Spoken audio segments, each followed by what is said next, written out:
Ngapi wako tayari tufundishe adabu? We Kasongo we. Wacha niseme kitu kimoja. Nimesikia Kasongo amesema akiwa huko Western Kenya ati ya kwamba akishindwa hata handover kwa watu ambaye hawana plan. Wacha nikuambie Kasongo, umefanya mzuri kukubali utashindwa. Hapo umepata. Si ndio? Pahali umeangukia Kasongo. Welcome back to Havana Media. My name is Celestine Wendia. I'll be your host for today. And we will be talking about former Deputy President Rigathi Gachagua and President William Ruto. President William Ruto went ahead and said that he will not hand over the government come 2027 to people with no plan.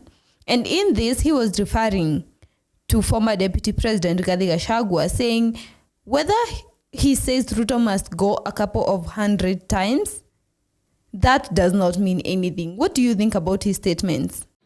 Hawa watu wengine hawana mpango, musipoteze na we cannot hand over to people hawana mpango.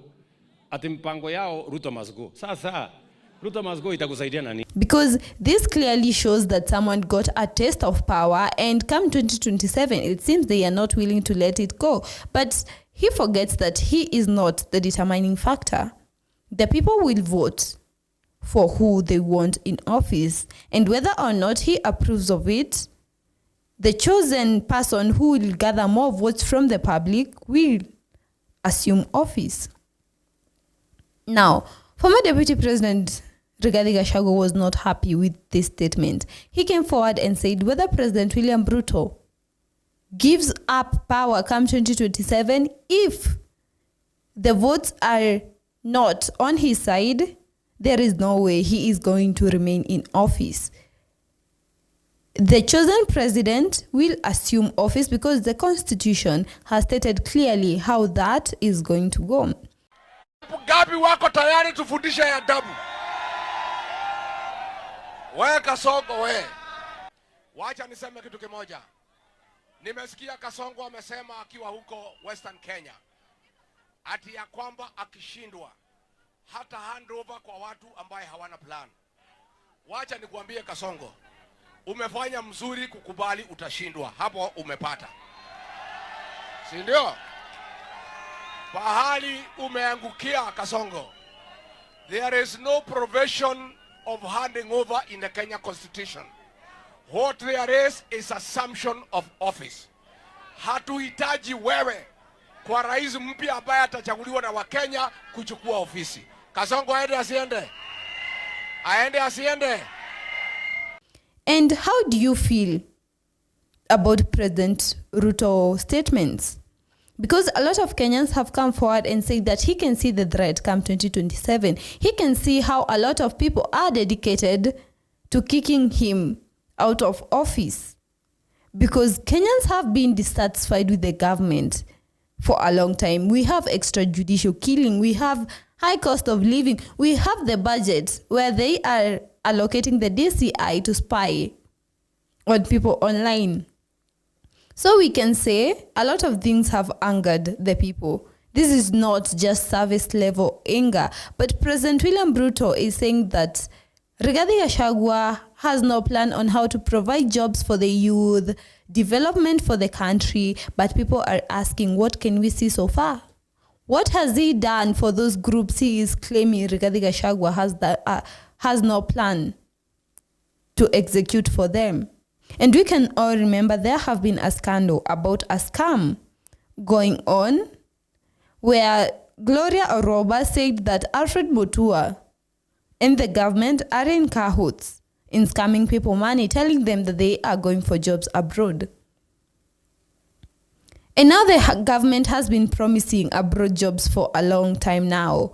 But we can see not everyone can exactly afford to go abroad. And he is claiming that he is creating job opportunities for the youth. By using the housing program, he is creating or increasing job opportunities for the youth, and he has a plan to do that.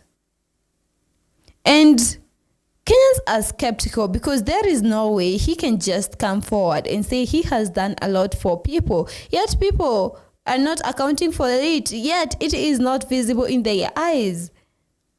President William Ruto has been lying to the people for a long time now, and 2027 is nearing faster than he thought. And maybe by then he had seen, or he had a plan on how to serve the people, but then he has not executed yet. 3 years have gone by where he is in office. The remaining ones are 2 years. Is he going to accomplish what he promised Kenyans by then? Because that will be the only thing that can get him back into office. And not only that, there have been accounts of kidnappings, killings in the country. And so far, we have the latest one, Albert Ojwang. And yet we can see the people being arrested are not the ones that Kenyans are calling for their arrest. There have been people saying that the government is protecting people in power. And it seems that President William Ruto has also set people in certain positions to be ears and eyes for him. Do you think that is true? Remember Rigathi Gachagua sometime back came saying that President William Ruto has 101 people in a squad that is used to silence people, that he sends out to attack citizens.